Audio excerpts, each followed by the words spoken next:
Truth Espresso, episode 181. Face it, we all would rather sleep in this morning. That's why God gave us espresso, to kickstart our zombified corpses into hyperdrive. And now, giving your mind and soul the morning shot of truth it craves. This is Truth Espresso with Daniel Minnick.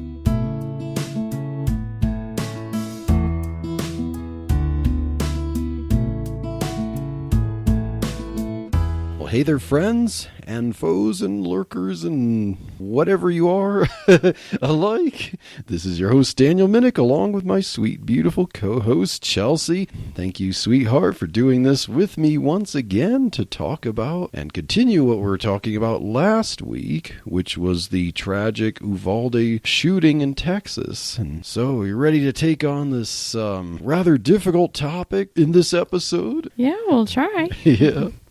And so last week, if you haven't listened to last week's episode, I recommend it for more background information, but you probably are aware, if you've been reading the news, following social media, that an 18-year-old named Salvador Ramos went into a school. Well, after he shot his grandmother, he went into the Robb Elementary School in Uvalde, Texas, and he ultimately killed 19 children and 2 teachers. And so this is one of the most deadly shootings in recent history.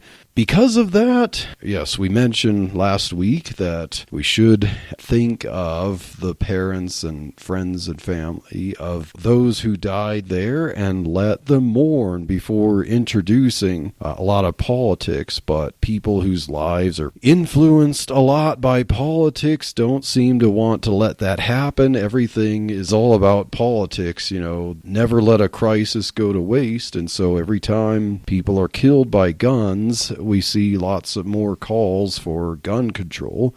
So that kind of begs the question, is gun control the answer or the solution to the school shootings that we're seeing going on? Yeah, at first glance, at first thought, it seems like, what was the problem? Why should an 18-year-old or someone who just turned 18 be able to buy, I think it was 2 AR-15s? He brought at least one in with, I think, over 300 rounds of ammo. Yeah, sprayed some people there. And so you'd think that if you just didn't allow him, made it illegal for an 18-year-old to buy an AR-15, which often guns like that are referred to as assault weapons, but, that's a political term. It's not an official term. AR doesn't stand for assault rifle. It doesn't stand for automatic rifle because it's neither. It stands for Armalite rifle. And in a sense, it has a detachable magazine and might load differently, but it shoots the same type of round. It's semi-automatic. There's a lot of similarities between your traditional rifle with the wooden handle. And just because it looks scary, that's why a lot of people who don't know much about guns will say, hey, we need to ban this, but this is okay. Seems like a little bit of a rabbit trail, but at first glance, at first thought, it seems like, hey, why don't we just ban weapons like this? And, maybe if it's banned, an 18-year-old wouldn't be able to kill as many people as he did there. So what do you think, sweetheart? Is just banning AR-15s or banning assault rifles or banning certain types of guns like that the solution? Maybe it would prevent these mass shootings? I was trying to make you answer this question. No, that is not the solution. I know we briefly talked about this last week a little bit, but when you're trying to ban a specific weapon or put into law more restrictions on getting it, the bad guys, the murderers, do not follow the law. They're not going to follow the rules. They're still going to access these weapons. They're going to access them illegally. And then the people that are good and can protect are more vulnerable, and they're not able to defend themselves, defend their family, because they're going to be more limited. And so ultimately, yeah, that's not going to work. And I know we heard this argument recently. We were watching something the other night with a governor, maybe, that was presenting some information. Oh, yeah. I know we watched a video with Representative Thomas Massey talking about the Gun-Free School Zones Act in 1990, how Supreme Court invalidated it, but then Congress kind of revived it by, tweaking the language and so on like that to make sure that there's a Gun-Free School Zones Act to try to keep guns out of schools or away from schools, make them somehow illegal, but states can then try to come up with their own ways to make exceptions with licenses and stuff like that. But otherwise, no one could just legally bring a gun in, but that didn't stop Ramos, but yeah. Yeah. So I thought it was interesting, like his point in bringing that up was that, okay, you're trying to make schools safer, but ultimately it actually made them more of a target because then there isn't any defense in place. And I also liked his point too, where he mentioned that last time he looked, murder was illegal. And I think you might have mentioned this too. Like, yeah, last episode, yeah. Even if we legalize murder, if we make murder illegal, people are still going to murder because it's never been legal. And same with guns. Like, if we're going to say they're not legal to carry, then the lawbreakers are still going to obtain them. And it's not just guns. I know you mentioned this briefly last week too. Like, there are so many different, like, forks, knives, like chemicals. I mean, there's so many different things you could do if you were determined to harm people or kill people. So I'm thinking that this is just kind of a smoke screen of what the real issue is. No pun intended. Wait, would there be a pun there? But I mean, where there's guns, some guns can make smoke and stuff, but yeah. But yeah. So it's not the guns that are the problem here. Although, he used a gun, that doesn't mean, because as we mentioned, people will find a way to make explosives. People do murder with explosives. The issue is if someone wants to kill people, he's going to find a way. We mentioned that last episode. I mean, think in the 1990s, trying to remember exactly if it was 95 or something, we had the Oklahoma City bomber. Now, couldn't he have just found an AR-15 and gone in and started spraying people in the building? Well, he decided to kill people, and destroy a building with explosives. You can find different ways for mass murder, so just trying to make illegal certain token things is not going to stop, people from wanting to kill. So as we're looking for the solutions for preventing mass murder, we don't go for the token or the tool, the instrument. What we want to go for, I know we mentioned it last week, ask the question, why do some people want to kill other people? Answering that question is really getting it to the heart of solving this problem.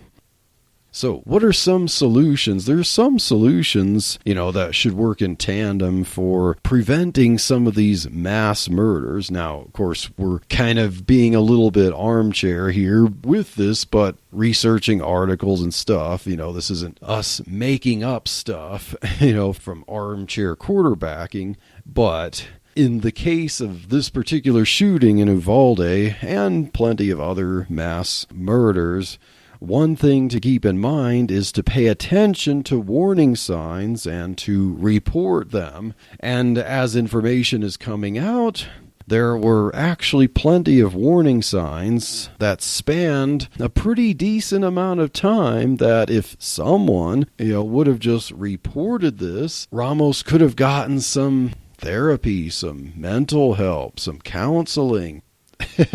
But here are some of the warning signs in this case. So Salvador Ramos had repeatedly harassed teenage girls on social media, particularly the social media site Yubo, Y-U-B-O. Now, I never heard of Yubo until I read about this, so, it seems like there's quite a few social media platforms that this old exennial has never heard of. It's like gone are the days of Facebook and Twitter, and now we have a plethora of social media platforms, but, I guess I'm too old to keep up with all of these. But You're not too old. I'm from the past generation who must not be hip enough on all these platforms, but so on Yubo, Ramos repeatedly revealed names of girls, and he was revealing their names to kind of coerce them to do things he wanted them to do.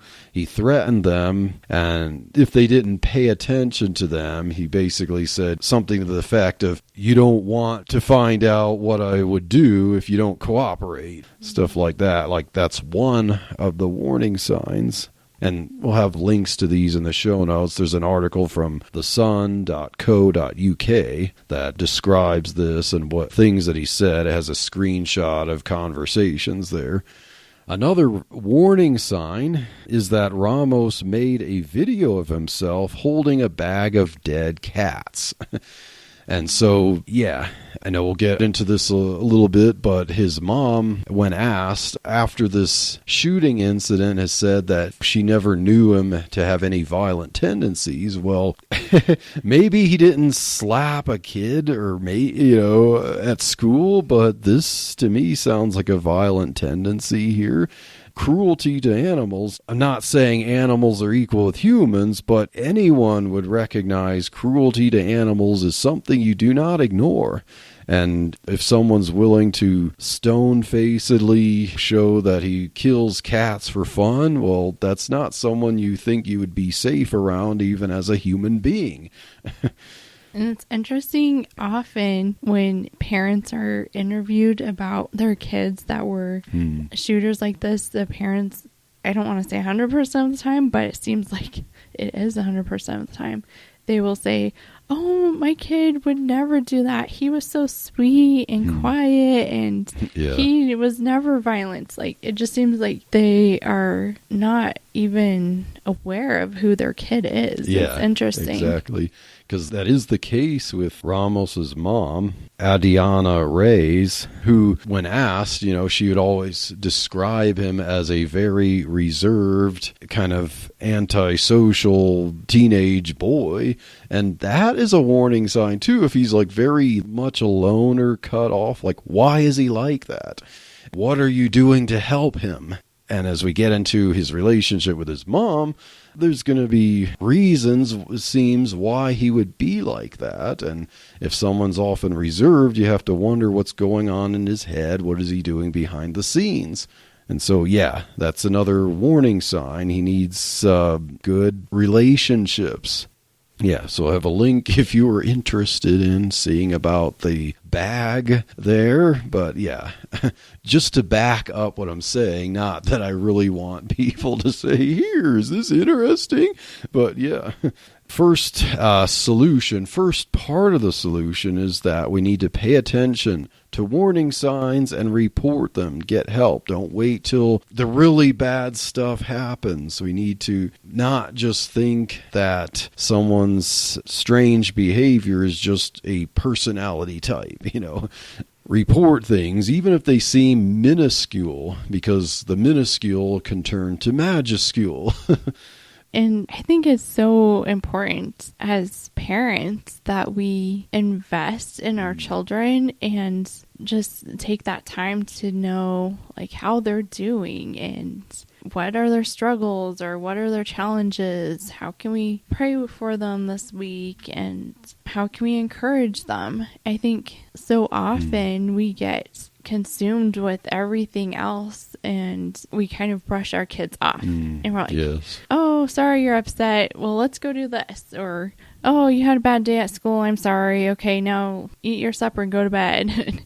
I mean, we just quickly brush stuff off and we don't take the time to investigate and show that we value our children and that we see them and that we see they're hurting or they're carrying the weight of something.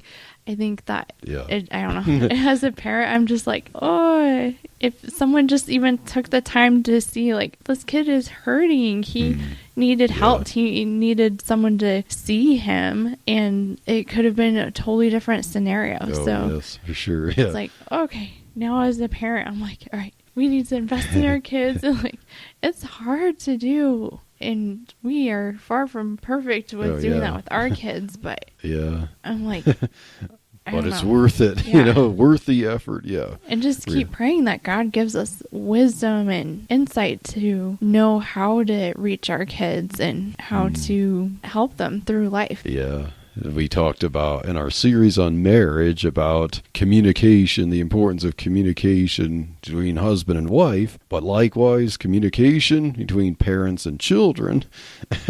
And it seems to me that Salvador Ramos did not get much communication with his parents. So the problem that we're trying to solve here, the problem with why we seem to see all these mass shootings, I suggest, is growing ungodliness, weak family dynamics, and rampant depression. And that shows through as we look more into Salvador Ramos's situation. As we get to know him a little bit, we see that this is indeed true. It seems like this type of situation is in a great majority of the mass shootings. So Ramos's mother, that we mentioned, Adriana Reyes, if I pronounced that correctly, had a drug addiction. So that's one factor that doesn't help in the development of children, is seeing parents who have these kinds of addictions because they become detached. They're kind of focused on suppressing things within themselves, paying attention to themselves, disconnecting themselves from the reality of the world around them. And so a mother with a drug addiction is not going to be paying attention to her children. And so why was Ramos such a loner? Why was he such a reserved young teenager? Well, because it seems like he's kind of put into that situation because his mother wasn't seeming to help with that. And now I'm not going to put all the blame on his mother because his father, was not involved. His father left. And so we have, once again, one of these single mother situations because of a father who didn't put in the effort to be a father, just have a child with a woman and then leave because who knows what. He didn't want to commit. I tried to find things, but I don't know everything about what happened with his father. But yeah, this seems to be a common situation here. And so Ramos and his mother fought and yelled at each other a lot, and as if this isn't a growing problem. And so, yeah, this is a factor as to why someone would have the mental situation to do something like this. They're not getting the attention. And so sometimes it seems that young people who don't get the attention that they need, the caring attention, they arrive at the conclusion, and of course, as you're growing up as a young person and you don't get what you need, you're going to tend to put the blame on yourself, and then you think that, well, I can't love anyone, no one loves me, and if I'm going to get attention, how do I get it? By making something of myself in a negative way. Like, this is how I redeem myself. This is how I get attention, by making a splash that no one can, deny. Yeah, I was going to say, a lot of times when children feel neglected or unseen, that they look to other people or other things to fill that need. And a lot of times what they end up finding are things that are negative, and it just cause them to fall deeper into that hole of depression or just negative thinking in general, in isolation, like you mentioned. So it kind of stinks. Like, they're kind of set up to fall fall into this trap easily. But I'm not saying that someone can turn their life around from that either, but it's kind of the cards are stacking up against them type of thing. Yeah, we know God, can work miracles and God gives grace, but without the grace of God, this is how things naturally evolve. As a child is neglected by his parents, his father, he didn't have a father figure. His mother wasn't much of a mother because she was pacifying herself with drugs. And I don't see where his mother is going to be a cheerleader for him, like you can do it, being a positive influence rather just ignoring him. Or, okay, if she's not fighting or arguing with him, she's ignoring him. So Adriana Reyes denies that there was a strained relationship between her and her son, Salvador Ramos. She's quoted as saying, "I had a good relationship with him. He kept to himself. He didn't have many friends," unquote. Well, she thinks that she had a good relationship with him, but she doesn't draw a conclusion from the fact that she describes her son as keeping to himself and not having many friends. Well, did she encourage him on how to get good friends? Did she help out? Was she interested in the ones who he would have? Did she talk with other kids and supervise or anything like that? It doesn't seem that way. And so she describes her relationship with him as good, whenever she's asked by the news. So I have to say, doesn't that indicate that she ignores him if he kept to himself and didn't have many friends? And that she isn't aware of his life much because of her drug addiction? But I think someone who's addicted to drugs is not going to have a very good grasp on what's going on around her. And so, yeah, she thinks that it's perfectly fine, but it obviously wasn't for what happened. It didn't just happen in a vacuum. She said that he wasn't a violent person. Well, that shows just how much she knew or was aware. If he made a video of himself holding a bag of dead cats, he's threatening girls online, and she obviously didn't know much about what he was doing on social media there.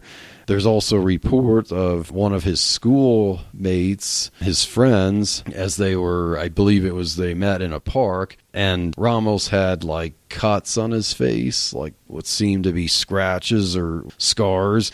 So his friend asked him what happened, and Ramos first said that it was cats scratching his face, but eventually he confessed that it was because he was cutting his face with a knife, and his friend doesn't know what to make of it. He just said, well, why would you do something like that? Like, his friend's taken back. He's kind of like, whoa. But for a teenage boy, his peers are not going to be psychologists. They're not going to know. They're not counselors. They're not going to know, make the connections. Okay, this is because your home life isn't good. This is because your parents aren't paying attention to you.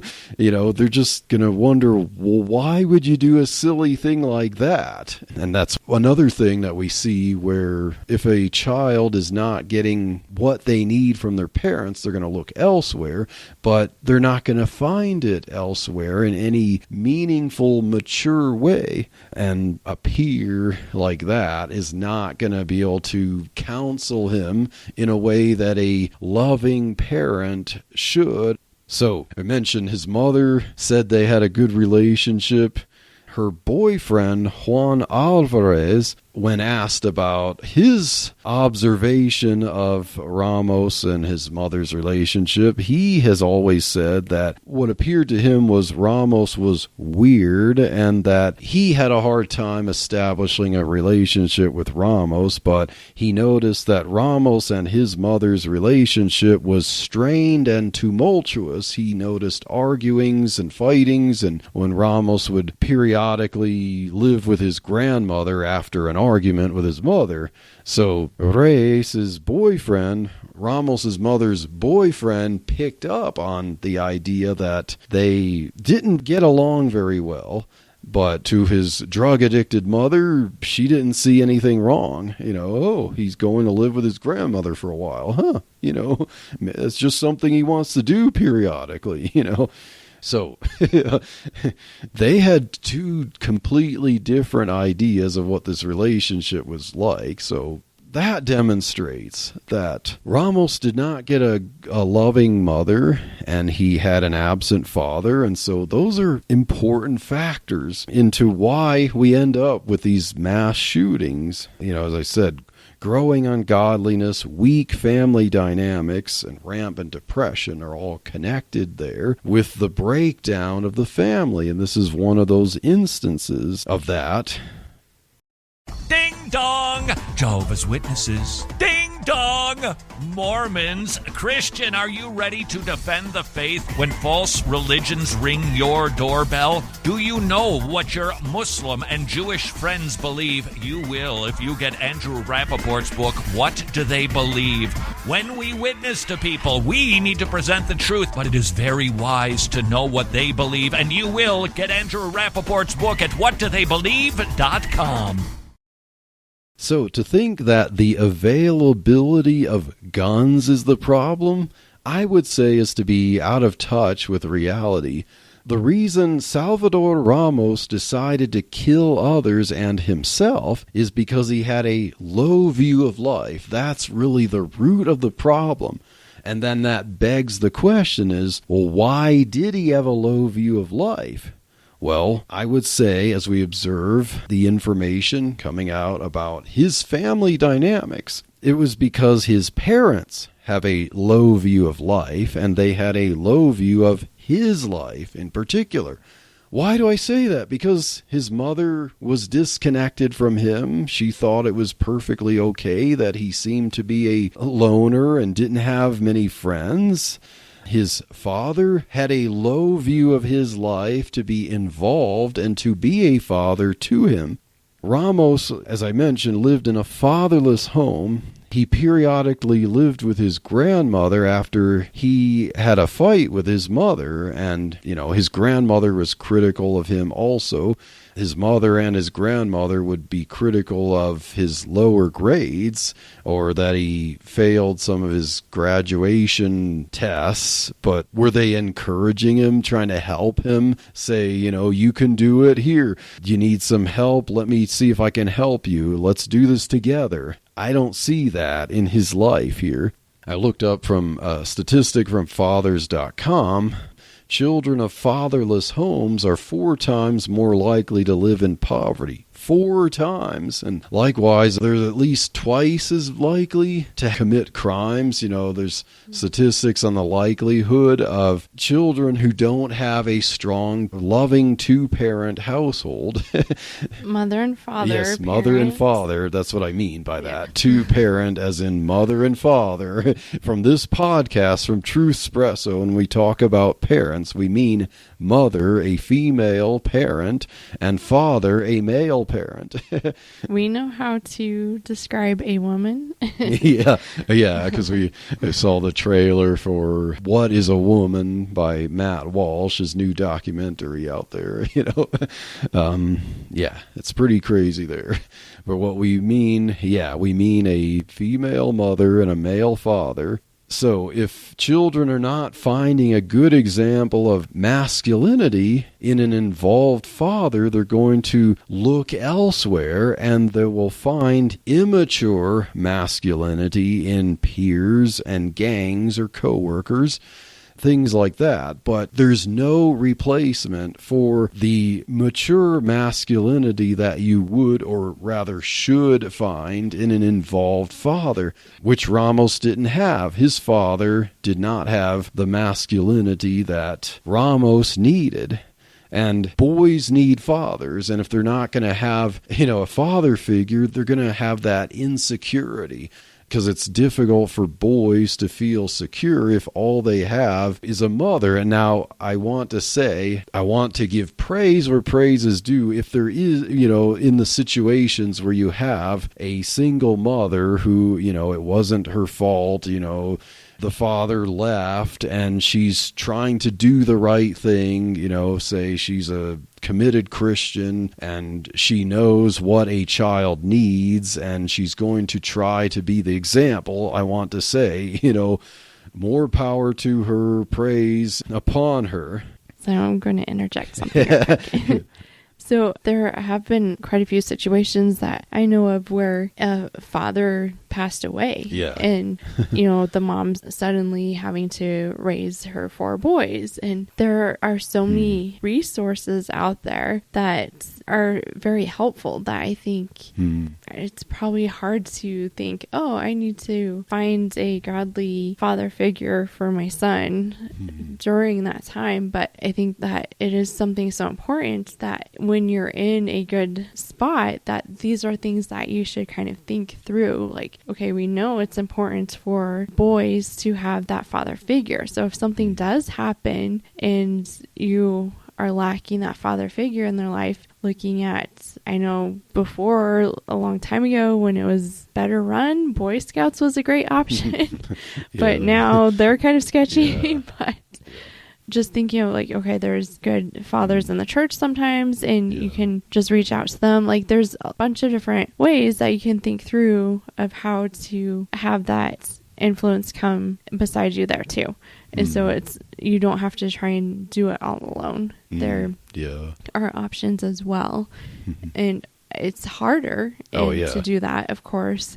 And I think that's probably why a lot of times that doesn't happen. Yeah, because I was looking on fathers.com, and their statistics even talking about that there's less likelihood for a child to turn to crime, even with a single mother, if she's trying to do the right thing and support him and be a good mother and stuff like that, than one who's disconnected. But, the best statistics are for the biological mother and biological father, both focusing on raising their children together. And, that provides the least likelihood of your child turning to crime, by far. You look at the statistics.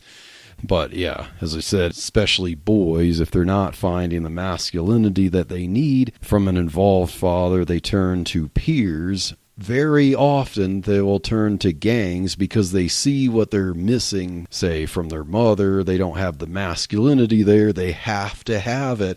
And so they turn to like gangs, because without the mature influence of masculinity from a good father, they find an example of what they think is the masculinity from the toughness that they crave from the immaturity of gangs.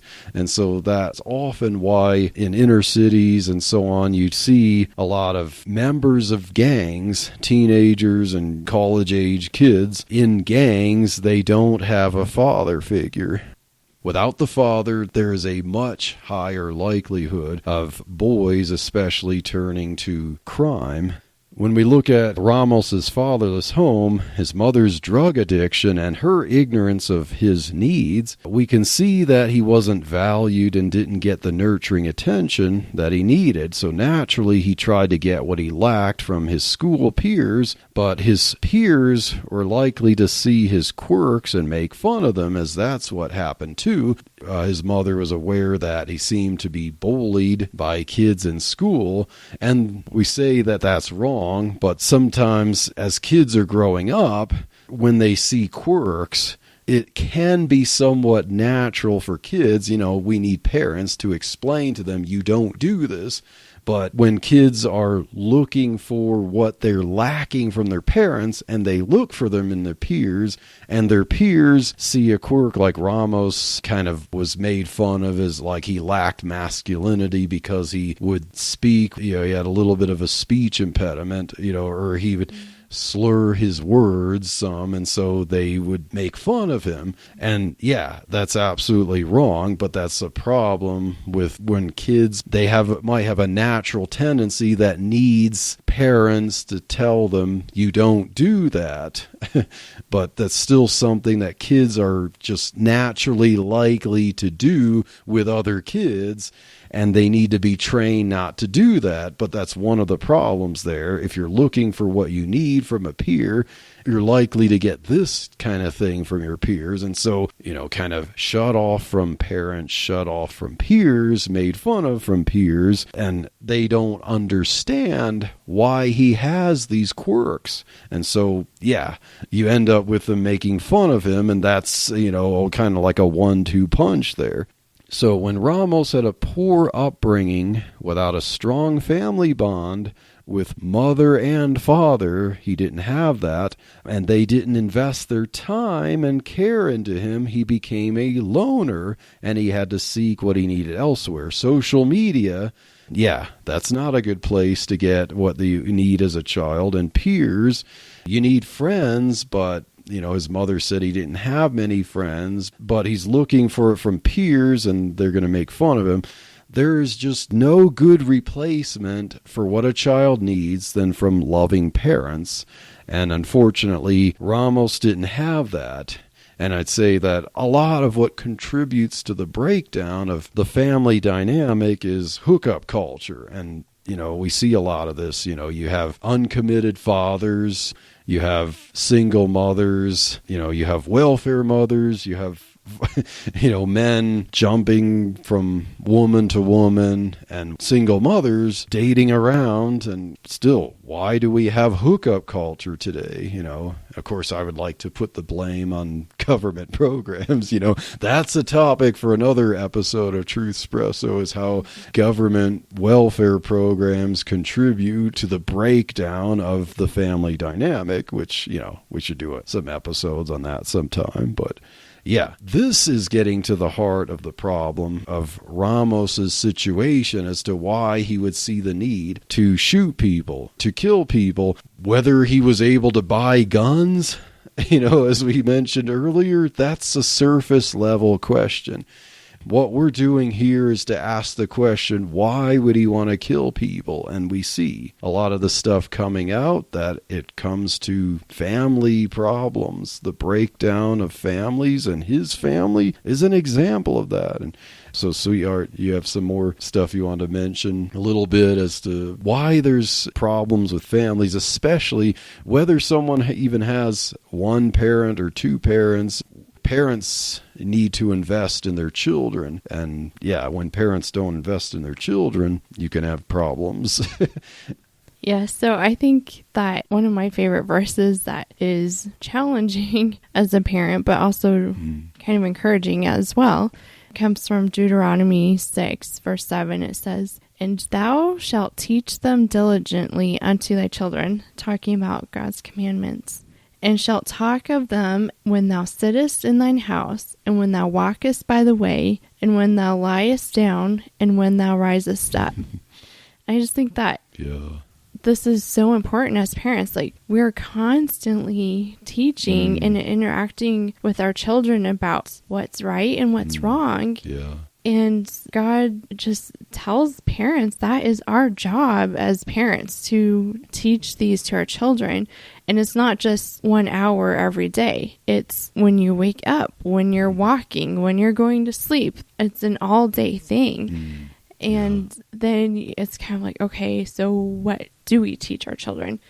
And I think a good verse that I like to look at to kind of help me think through this is from Philippians 4, verse 8. Yeah, that's it says, "Finally, brethren, whatsoever things are true, whatsoever things are honest, whatsoever things are just, whatsoever things are pure, whatsoever things are lovely, whatsoever things are of good rapport, if there be any virtue, and if there be any praise, think on these things." And I just think this verse is a good guideline for what we teach our children, what we allow them to participate in, what we let them hear, see, what their influences are. And I think our culture has gone downhill so fast with this because of the access that we have through everyone has a phone now. Everyone has access to videos on demand and YouTube. And there's just an inundation of things that are harmful for our children. They're able to watch shows or movies or listen to music and, watch these TikTok dares that they do that are harmful to them and harmful to other people. And a lot of times they're going totally unmonitored. Parents just say, oh, here's a phone or here's an iPad. Go hang out and I can go do what I need to do. And then there's no supervision, no interaction of saying, oh, that kid was beating up on this other kid. that is not what we're supposed to do. Mm-hmm. There's just so much that it's starting to teach young kids about wrong behavior. And if we're not combating that with truth and what God's word says, then they're going to think it's okay.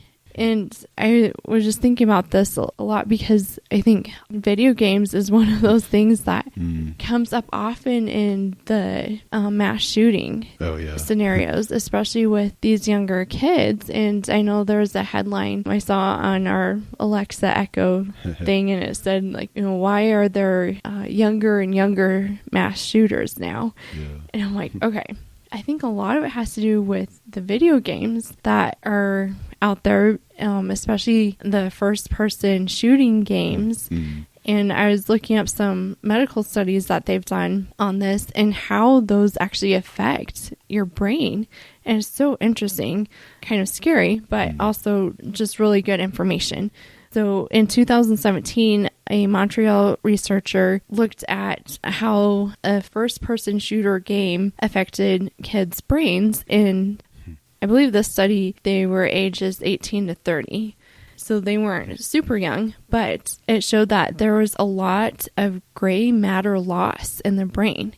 And gray matter is important for memory part and also for relating emotion to things.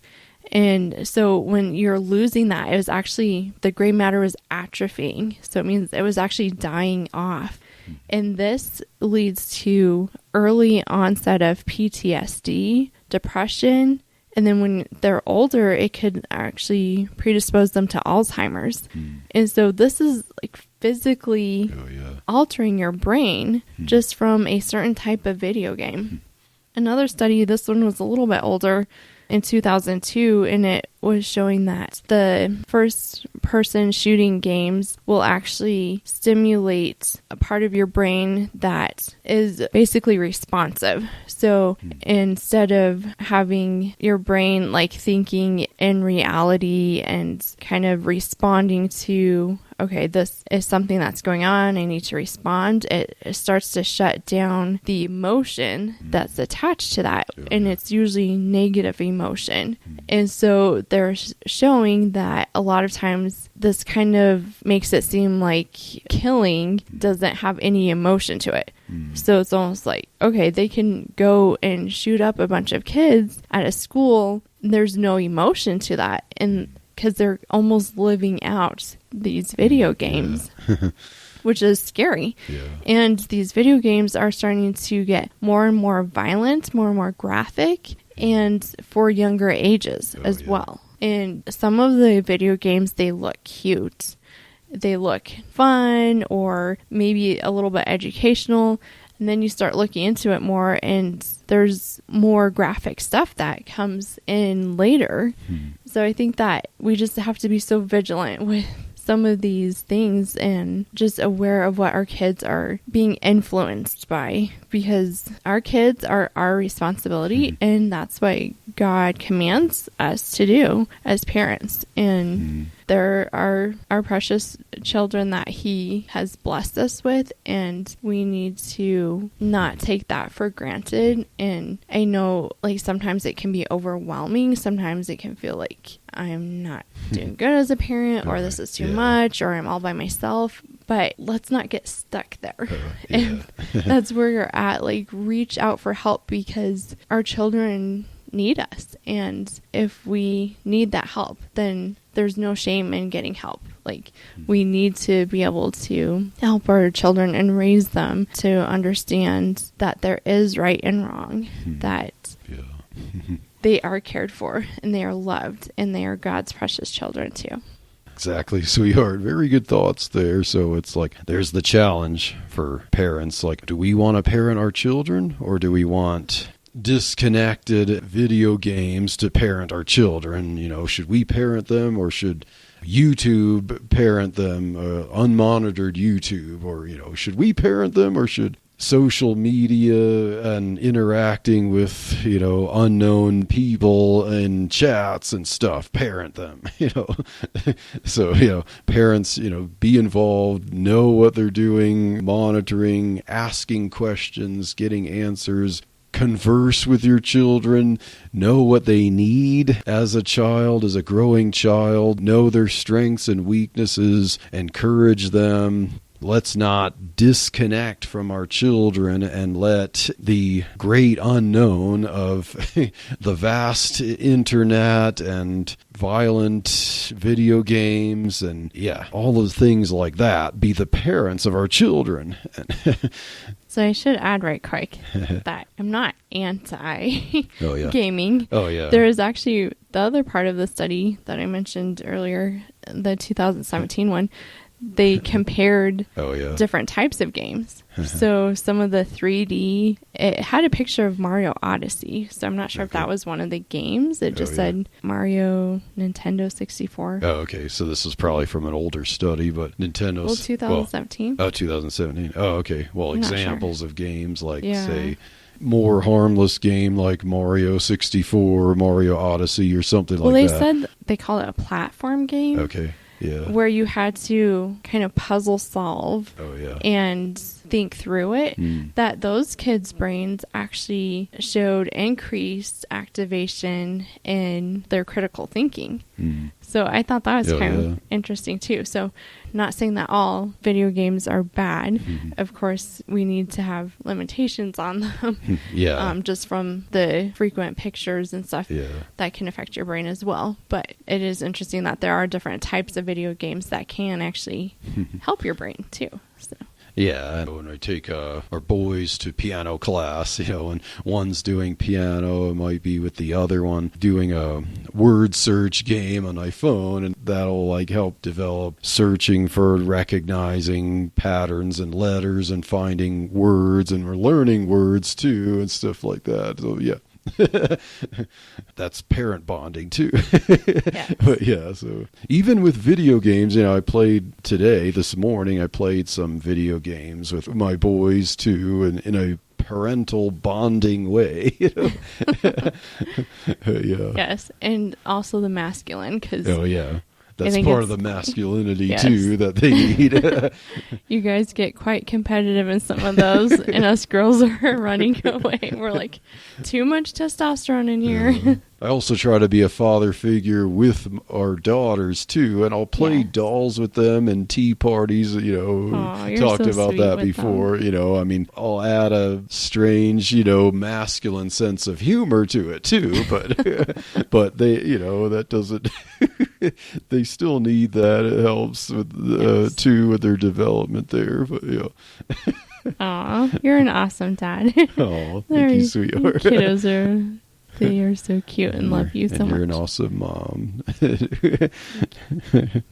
So, yes, the final challenge there, parents, we must recognize that we hold the keys to the next generation, and mass shootings, they would not happen. The likelihood of them happening with involved, loving parents who get to know your kids every day, talk with them, converse with them. The likelihood of mass shootings like what happened in Uvalde, Texas, would go way down. And so the problem isn't the availability of guns. It's like saying that we just need to lock people in cages rather than fix their problem. That's the kind of logic there. But what we need is to restore the biblical understanding of morality and family and relationships, and not let social media and the internet be the parents of kids, not distance yourself from your kids, not let peers and gangs be the parents to your kids, and hookup culture and all that stuff like that. And so we see all these issues there with the destruction of the family, and I have a verse to talk about that. With the prophet Hosea 4:6, God says, "My people are destroyed for lack of knowledge." And we definitely see that today. There's a lack of knowledge of the truth that destroys the people of a country. "Because thou hast rejected knowledge, I will also reject thee, that thou shalt be no priest to me, seeing thou hast forgotten the law of thy God. I will also forget thy children." And so that's the tragic observation of how God views things. If we reject the law of God, we reject the morality of God, we reject the family that God created. God created the institution of marriage. God created the institution of the family. And so we reject that to our peril. And that's what destroys a people, and that's what causes mass shootings like this. So we hope that this little discussion about Salvador Ramos and what his life was like, a little behind the scenes of this shooting, that helps us really to keep things into perspective, really to understand and answer the question of why, and realize it's not all about banning AR-15s. It's about restoring the truth and restoring humanity, restoring love, restoring relationships, restoring the family, restoring marriages. And so we hope that you will take that journey with us and fight for the truth. And stay tuned for the next episode of Truth Espresso with us, and God bless.